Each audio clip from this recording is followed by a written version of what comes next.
Are you happy? Are you really happy? Has that car you got, that home you got, that mate you've got made you really happy? Or are you still searching for something? I don't know about you, but I didn't find it in a car, in a home, even in a family. And I didn't find it in things I could buy, any of the things I could find. And even getting people to know me, even getting my picture in the paper, there was no real happiness that lasted. That is what the Bible calls peace that passes all understanding. And Jesus who came to earth, God in the flesh, spoke on that. It's called in the Bible the Beatitudes.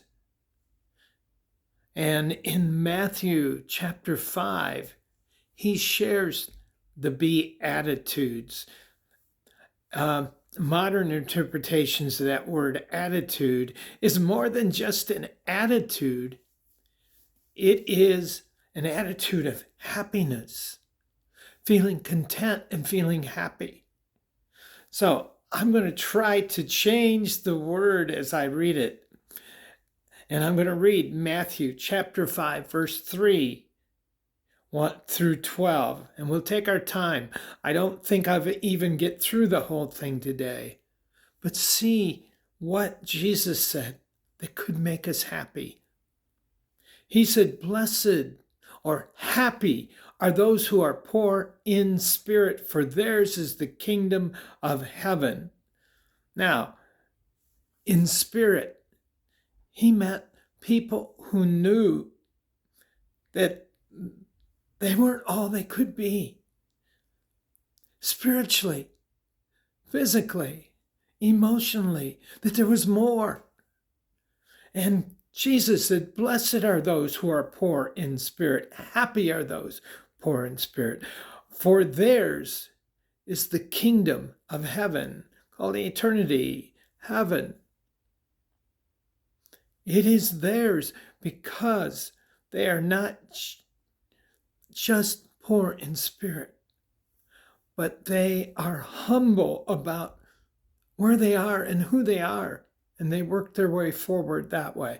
Second blessing, or being happy, is blessed are those who mourn, for they shall be comforted. Now that sounds funny. That sounds weird. Those who really hurt as they try to seek to find out what is missing in their life. Those who mourn. Those who, in another version, it still says mourn. It says it this way: those who mourn are fortunate, for they will be comforted. They will receive the peace they need and find happiness. Not the momentary thing, but the eternal thing.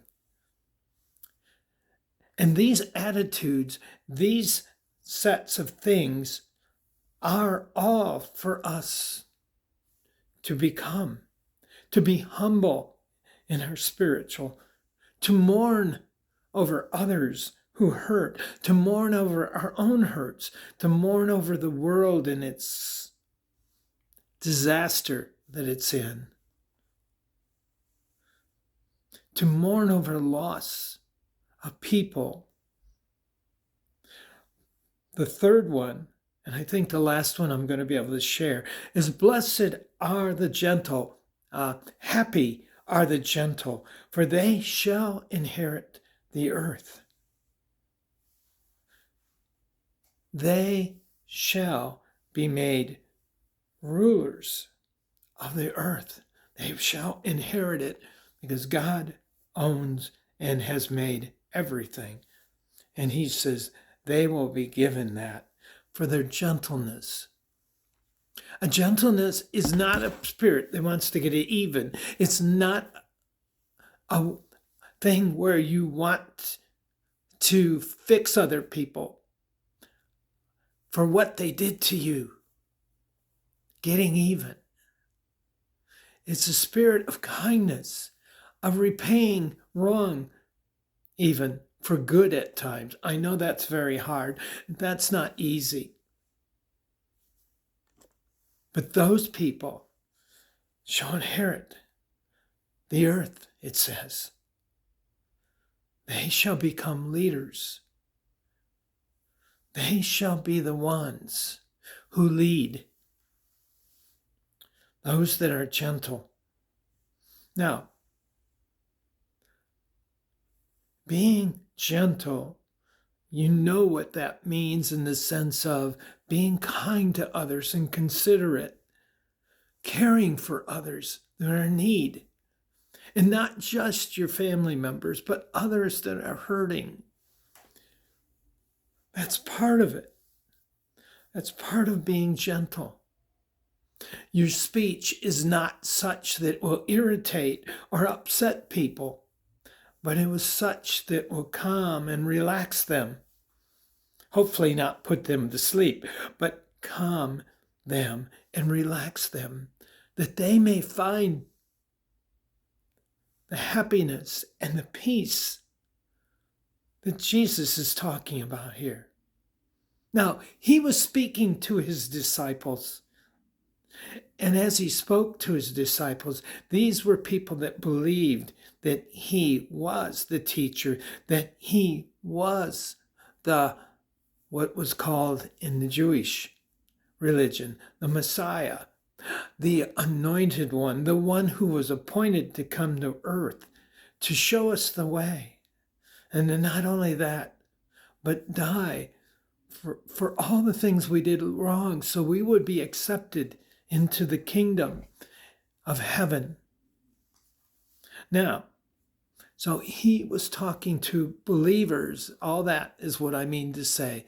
People who believed in him, believed he was what we call now the Christ, which again is a word for anointed one, who has a special purpose, as he did. And that purpose was to show us the way and deliver us. And help us to find out who we truly are and what our true purpose is in this world, in this time. That in itself helps us to be happy, to be contented with who we are,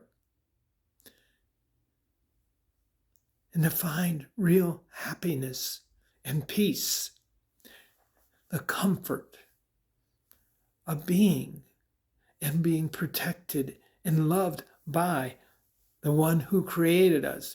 Not a super hero, but of God who created everything. If you know God, then these statements are for you to live out. And there are more. And I hope to go through a couple more next week. But again, happy are those who are poor in spirit. Happy are those who mourn. Happy are those who are gentle. Those are a few of the things. If you do not know the Lord, you can contact me if you want to, or you can right now decide that you want to come to Christ, come to Jesus. Christ means, again, the anointed one, Jesus being God's Son, the one who spoke the world into existence. To be him, to know him, to love him, to be like him, to find who you are, to find happiness, to find peace. You need to turn to him if you don't know him. It's simple to accept his love and his sacrifice. All you have to do is say yes to God, and then confess to God the things that you did wrong. Tell him and be sorrowful that you did wrong, that you knew it was wrong and you did it. And ask for his forgiveness. And he will forgive you, and you will become one of his children, as are all true believers. And then you pray.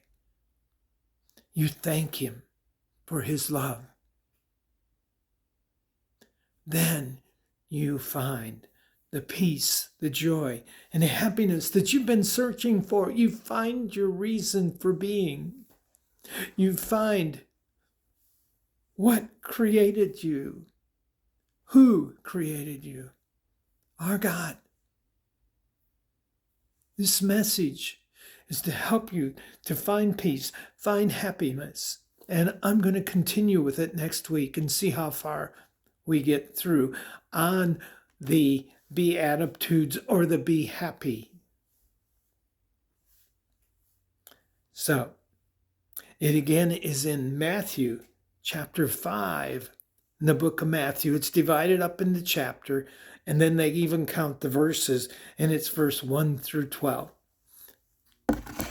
In the meantime, if you want to share with me or get in touch with me, just put a message on YouTube, and we'll get together and we can talk.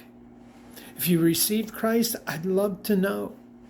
If you want to receive Christ, I'd love to know. If you want to talk to me about some of this that you don't understand, let me know. And if you have a topic you'd like me to discuss, please comment on YouTube, and I will respond. Thank you for joining me this day. Have a great day, and I pray that you find happiness.